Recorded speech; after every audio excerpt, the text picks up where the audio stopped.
তিনি যখন রোদের মাঝে খোলা আকাশের নিচে হাঁটতেন, সাহাবারা তাকিয়ে দেখতেন আমরা ভীত সন্ত্রস্ত, আমরা এই রোদের মাঝে বাইরে যেতে চাই না, যেখানে ধান দিলে খই হয়ে যাবে, চাল দিলে মুড়ি হয়ে যাবে।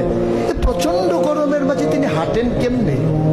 অবাক বিশ্বে উপরের দিকে তাকিয়ে দেখতেন নবী হেঁটে যায়, আর নবীর মাথার উপরে একটা মেঘের টুকরা ছায়া হয়ে হয়ে পাশে পাশে যায়। এবড়ো থেবড়ো পাথরগুলোর উপর দিয়ে আমার নবী যখন হাঁটতেন, পাথরের কোনা বের হওয়া পাথরে সবাই হাঁটতে ভয় পেতেন, অথচ নবী সেই এবড়ো থেবড়ো পাথরের উপর দিয়ে হেঁটে যেতেন। তারা চিন্তা করতেন নবীর কদমের নিচে এই শক্ত পাথর পড়লে উনি কি ব্যথা পান না? পরীক্ষা করার জন্য পেছনে পেছনে অনেকেই দৌড়াতেন। দৌড়ে দৌড়ে নবীর কদম মুবারকের নিচে যে পাথর পড়ে গিয়েছিল ওরা হাতে তুলে দেখতেন নবীর কদমের সম্মানে শক্ত পাথর তুলার মতো নরম হয়ে গেছে।